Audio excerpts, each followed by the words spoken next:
WCIA 3 News, your local election headquarters. Good evening, I'm Jen Lask. We have had polls closed for about 2.5 hours now, so the big question tonight is what comes next with that? How are things going with those polls? Are there any issues going on? And I want to start by checking in with Lindsay Jones. Just about 30 minutes ago, we talked with Lindsay about some of the issues that the ACLU has been keeping tabs on. And Lindsay, can you fill us in and fill anyone in that wasn't there for this earlier segment? What's going on right now in Illinois? Well, Jen, we can definitely say for sure that the coronavirus pandemic has had a tangible effect on this election. I think the most obvious result of that would be the increase in the requests for mail-in ballots across the state and across the country. But as far as other statewide voting issues go, the Illinois ACLU refers callers who have concerns about voting issues, whether that's voting intimidation, whether that's access issues, to a national organization that's a chapter based in Chicago, and that's called the Lawyers Committee for Civil Rights under law. And I just got off the phone, like you said, just about an hour ago with their senior counsel, Ami Gandhi, and she said they had a team of about 300 people ready to go this year. They were anticipating a record number of calls, and they were right. She said they did have a record number of calls this year. And some of these were due to COVID-19. Some of them were calls from people who had recently tested positive for COVID-19. They planned on voting in person today, and then they got a test result back, and they are contagious. So they didn't want to go to the polls and endanger other people. Some of those people were disenfranchised as a result of calling in too late, not being able to get a mail-in ballot postmarked by today, the absolute last day that you could do that. And she said that that was unfortunate. But one thing I did want to kind of reiterate is that she said that a lot of the people that were calling in because they want to comply with the system in Illinois. You might hear things now and again about, how the system might be rigged or how, people are just really interested in voter fraud. The record number of people that called in were able to have their issues resolved if they weren't like the ones I just described about the COVID-19 issues. And a lot of people just wanted to understand the system better. They wanted to comply with it. They wanted to legitimately participate in our democratic process. So I thought that was a very encouraging note that she shared. And going forward, I think that one of the things that group, as well as other voting access groups, are going to look at going forward is how do we increase access to voting and voting in person or voting by a mail-in ballot for people who are recently or suddenly contagious with something like COVID-19 and who don't want to, lose their right to vote, but who also don't want to endanger other people too. So she said that effort to strengthen our democratic process doesn't stop with Election Day today. All right, Lindsay, thank you so much. We will be checking back in with you throughout the evening. Now, if you are on our website, WCIA.com, there is an article called Resources for Voters. It has links to the U.S. Election Assistance Commission, the ACLU, which Lindsay was talking about. We also have vote.org and election protection on there. So I would encourage anyone to check it out if they have any questions still about what's been going on. But I want to focus in now on Champaign County. We have been following some issues out of the election, out of the county clerk's office. And we are going to check in with Courtney Bunting now. So Courtney, can you tell us a bit about some of the processing issues that have been going on?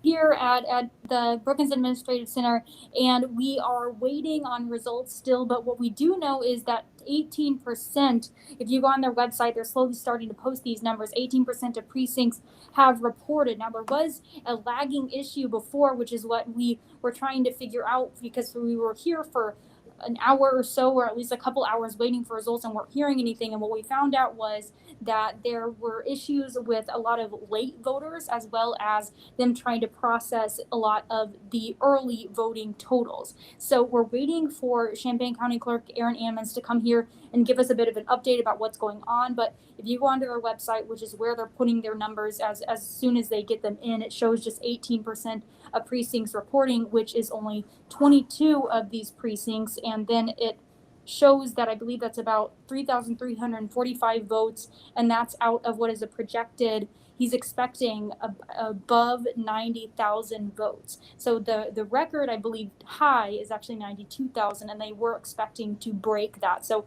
probably above 92,000 votes. So we're still waiting on 92,000 votes at least minus 3,345. So we're waiting on a lot of votes here. And what we're hearing is that that's the result of some backlog due to late voters in addition to early voters. So again, waiting on results here, have been for most of the night. It looks like about 20 minutes ago was when we started to get some of these results on their website. I think it was about a half hour now, so a little longer. So we'll be here waiting on those results. But as far as we know, that's the extent of the reasoning behind the issues. As soon as Aaron Ammons comes back in here, I'll be asking him for a little more details about those issues.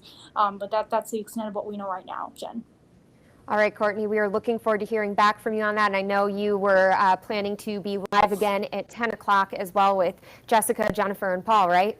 Yes, that's correct. We'll be here also as long as it takes to get all of these results. So we'll be reporting to you as soon as we get those and keeping you up to date if there are any other issues like this backlog. All right, Courtney, live in Urbana, thank you so much. And before we wrap up this evening, you've now heard about Champaign County, some of the issues going on there and some of the steps being taken to resolve that. You've heard from Lindsay about overall statewide issues. And while nearly 102 million Americans cast their ballots for today's election early, there were millions more that headed into the polls today. You saw a lot of videos, whether you've been watching us here on our live stream, if you've been seeing CBS News as well. There have been long lines, and so far, beyond some of the technical glitches, some of which you've been hearing about in our state as well, people are reporting that the process has gone largely smoothly, and we want to check in with CBS's Daniel Bacchus for the latest on this election. Voters from coast to coast waited in long lines to cast their ballot. No matter what happens in the near future, I had a say in it.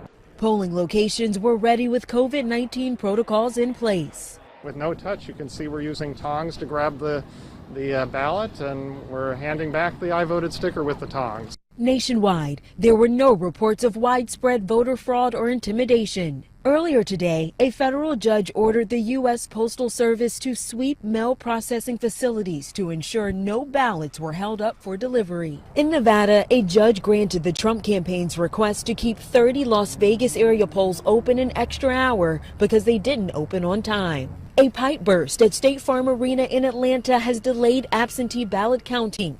Election officials there say it could be days before they are all counted. The FBI is investigating robocalls urging voters in several states to stay at home today. Homeland Security officials say there have been no successful breaches of U.S. election systems. We're monitoring traffic in all 50 states with Albert sensors to detect hacking attempts and cyber intrusions in our election infrastructure. Concerns about civil unrest also prompted the Republican National Committee to move its war room from downtown Washington, D.C. to an undisclosed location.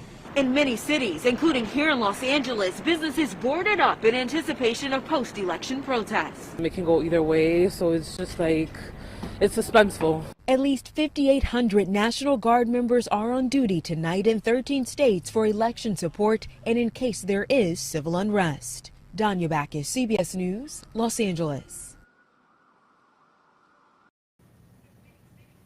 All right, and we are continuing to follow all of those different updates from around the country. Really quickly, I do want to give you an update in Champaign County. The current Champaign County coroner, Dwayne Northrup, will have another term. The Champaign County Clerk's office said that he won 1,900 votes to about 1,200 votes against his challenger, Chandra Bishop. And before we wrap up this call, I also want to show you a look from CBS News at the presidential race, the race to 270. Right now, everything in red we know will be President Trump. Everything in blue has been called for former Vice President Joe Biden. Yellow, the toss-ups that we are continuing to monitor right now. But we will be continuing to bring you the latest updates on that as well. If you go to our website, WCIA.com, we are also keeping tabs on this election. We are also following down ballot issues as well, candidates. We are following the graduated income tax debate, and that's something that Lindsay has been talking a lot with us about. You heard a bit from Mark earlier as well, from our anchors about that. So we will be continuing to bring you the latest updates on your candidates, on your issues, and what is going on in your local election headquarters. We will be joining back in with Jessica, Paul, and Jennifer in just about 8 minutes. We are starting to get set up back in here again for the 10 p.m. newscast as well. We've got Mark, who is over in the 13th congressional race, following that with Rodney Davis. He's been at Rodney Davis's watch party, if you will, since this is a bit different than a typical watch party year. He's been in Taylorville for that. He's also been keeping tabs on Betsy Dirksen Londrigan's campaign as well. They have been doing things virtually for that. But we will continue to bring you the latest updates. And from all of us here at WCIA 3 News, thank you so much for watching this digital live stream, and join us again at 9:54. This is an election night update from WCIA 3 News, your local election headquarters.